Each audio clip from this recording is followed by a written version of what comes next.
Parece que o euro está por um fio. Este é o Visão Libertária, sua fonte de informações descentralizadas e distribuídas. Este artigo foi revisado por Rodolfo Andrello, escrito, narrado e produzido por mim, Quintessência. Por mais que os planejadores centrais relutem em admitir, os números de inflação na zona do euro são realmente preocupantes. Frustrando as expectativas de redução da inflação acumulada de dezembro passado, que atingiu 5%, a taxa de inflação acumulada de janeiro atingiu 5,1%, sendo que a fracassada previsão do Banco Central Europeu é de que tal taxa seria de meros 4,4%. Tal percentual é obtido através da média da inflação nos países membros, no mesmo período. Mas isso também oculta que existem países em condições bem piores que a média. Por exemplo, no caso da Estônia, as taxas de inflação acumuladas nos últimos 12 meses chegam a impressionantes 12%, um número que faz a depreciação do real brasileiro ser quase palatável.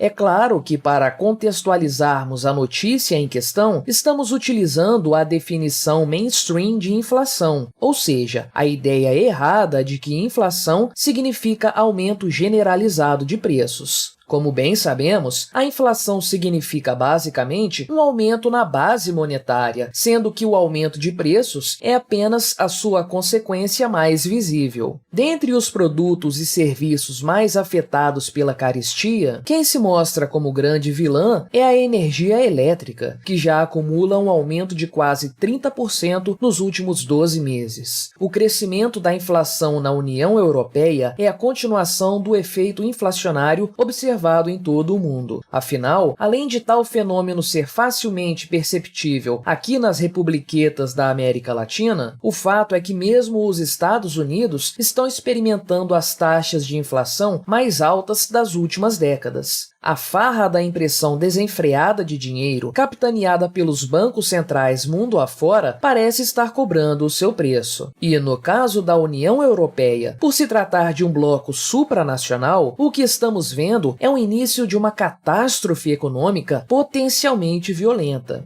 Ainda que, num primeiro momento, a ideia de criar um bloco econômico sem barreiras comerciais e com livre circulação de pessoas parecesse bastante promissora, o fato é que a União Europeia acabou se consolidando como uma tragédia burocrática sem precedentes, se tornando, ainda que em menor grau, um espelho daquele bloco socialista que dominou a outra metade do continente no século passado, a União Soviética. Configurada como um clube de burocratas especializados em privilegiar grandes produtores e prejudicar a vida de todos os demais europeus, a União Europeia se transformou numa atrocidade ditatorial da qual, como nos mostra o caso do Reino Unido, é extremamente difícil sair. No aspecto econômico, a coisa não poderia ser diferente. Na verdade, a União Europeia acaba operando numa espécie de sistema socialista multinacional, em que países membros mais sólidos, do ponto de vista econômico, precisam bancar a farra dos países mais pródigos. O maestro de toda essa bagunça burocrática é o Banco Central Europeu, o órgão continental responsável por controlar o euro, moeda corrente entre os países membros, bem como por praticar as chamadas políticas monetárias, que supostamente teriam por objetivo preservar e fomentar a economia dos países participantes do bloco. Bancos centrais são monstruosidades burocráticas que possuem como objetivo principal controlar a economia dos países, agindo principalmente através da manipulação de alguma taxa básica de juros, como a Selic brasileira, a fim de aumentar ou reduzir a circulação de moeda no mercado. Tal qual um controlador que mexe em inúmeros botões em sua mesa, os burocratas de um banco central mexem em taxas de juros, na intenção de aumentar ou diminuir as taxas de inflação, naquela esperança eleitoreira de que tais ações fomentem a economia e auxiliem a indústria nacional e outras baboseiras do gênero. Na era fiduciária, governos costumam trabalhar com metas de inflação, e ao aumentar ou diminuir a taxa básica de juros, o Banco Central subordinado a esse governo, supostamente, consegue diminuir ou aumentar o dinheiro em circulação e, por consequência, diminuir ou aumentar a inflação. Dado o avanço da inflação inflação no bloco europeu, a opção óbvia de seu Banco Central, sob essa ótica estatista de controle da economia, seria aumentar as taxas básicas de juros no continente, que atualmente estão negativas, acredite se quiser. Dessa forma, o dinheiro circularia menos pela economia, uma vez que mais pessoas iriam preferir investir esse dinheiro em alguma aplicação vinculada a tal taxa de juros ao invés de gastá-lo. Por consequência, o consumo diminuiria e os preços tenderiam a cair. Parece até bem simples, não é mesmo? Porém, na verdade, a coisa não é tão simples assim. Pense bem, mesmo no caso de países como o Brasil, que está aumentando progressivamente sua taxa de juros na esperança de segurar a inflação que insiste em subir, a situação não é tão facilmente controlável. Afinal de contas, a economia não é um jogo de xadrez, no qual as peças se dispõem e os jogadores, os burocratas, fazem seus movimentos. Agora, imagine a situação do Banco Central Europeu, que precisa gerenciar a inflação não apenas de um país, mas de todo um bloco de países, unidos ao redor de uma mesma moeda. A grande tragédia do atual contexto econômico europeu é o alto índice de endividamento dos países que compõem o bloco. Pense, por exemplo, que a Itália possui uma dívida pública equivalente a 150% do seu PIB. Já a Grécia, por outro lado, possui um endividamento que atualmente ultrapassa 200% do seu PIB. Então, imagine o estrago que qualquer aumento na taxa básica de juros da União Europeia faria na dívida desses países, e você terá a dimensão da bomba que está nas mãos da senhora Christine Lagarde, a burocrata-chefe do Banco Central Europeu. Se as taxas de juros não sobem, a inflação vai continuar aumentando. Mas, se as taxas de juros subirem, os países não conseguirão rolar a sua dívida e simplesmente quebrarão. Esse cenário de aumento repentino de juros também cobra seu preço em uma infinidade de áreas que os burocratas não conseguem calcular. Aqui no Brasil, por exemplo, o governo vê-se acossado pelos problemas do Plano Safra, no qual a União pratica a concessão de crédito subsidiado para o setor rural. Após várias idas e vindas na taxa de juros, com os custos de financiamento subindo nos últimos meses, o governo paga a diferença entre a taxa cobrada dos produtores, mais baixa, e o custo efetivo das instituições financeiras que emprestam o dinheiro. No atual cenário, o governo brasileiro necessita manobrar 3 bilhões de reais para manter sua política de subsídio rural, e como o orçamento já conta com muitas restrições, cobrir esse rombo mostra-se uma tarefa bastante árdua. Esse é só um exemplo ilustrativo, mas ainda assim, todos os países que encontram-se diante desse dilema irão, em um momento ou outro, ter de lidar com algumas escolhas impossíveis. E no caso da Europa, o problema tem seus próprios agravantes. O arranjo da União Europeia é um caso clássico de tragédia dos comuns, especialmente nos aspectos financeiros. Uma vez que cada país tem soberania para se endividar, mas há apenas um banco central emitindo moeda e regulando a taxa básica de juros do continente, há um forte incentivo para que os países se endividem cada vez mais, trabalhando com orçamentos e gastos irreais, na esperança de que os outros países paguem a conta. Para um político, mais fácil do que explorar seu próprio povo é explorar o povo dos outros países. Nada mais natural, portanto, do que as dívidas dos países membros do bloco aumentarem exponencialmente ano após ano. É claro que, como tudo na economia, essa escalada da dívida pública cobrará seu preço. E se apenas uma das economias do bloco colapsar, todos os outros países estarão comprometidos. Eis o grande paradoxo do Banco Central Europeu. Por mais que diversos agentes insistam na necessidade de se aumentar a taxa básica de juros, Christine Lagarde afirmou, mais uma vez, que não há previsão para tal aumento. A expectativa é que agora o Banco Central só faça novo reajuste no ano que vem. E enquanto isso, com o contínuo frenesi das impressoras europeias, o euro segue perdendo seu valor. Conforme já vimos, esse não é um problema exclusivo da Europa. Antes, essa é a regra de todos os bancos centrais e de suas moedas. O controle estatal do dinheiro leva, inevitavelmente, a mais inflação, ou seja, aumento da base monetária e a maior emissão da dívida pública, uma vez que nem mesmo as altas cargas tributárias praticadas pelos estados e a constante impressão de dinheiro são capazes de suprir o voraz apetite das economias planejadas. O resultado é que, como um trem descontrolado, as economias dos países se enfileiram como vagões correndo na direção do precipício. 20 anos após o início da circulação do euro, parece que a moeda começa a rumar para o seu trágico fim. Contudo, não apenas a moeda centralizada europeia está perto do colapso. Sua quebra será apenas o prenúncio do que acontecerá com o dólar e com todas as demais moedas estatais, mais cedo ou mais tarde. Toda moeda centralizada nas mãos do governo tende à ruína, e quanto mais cedo você perceber essa realidade, mais chance você terá de preservar seu patrimônio quando tal catástrofe financeira finalmente acontecer. Enquanto o euro e outras moedas estatais desabam, de seus escombros surge o Bitcoin, a única moeda realmente livre e descentralizada. Mas não se preocupe, prezado amigo fiduciário, é claro que ninguém precisa concordar conosco. Como libertários, nós defendemos a sua liberdade de escolha, inclusive a liberdade de escolher se divertir enquanto o sistema fiduciário colapsa. Te vejo no próximo halving.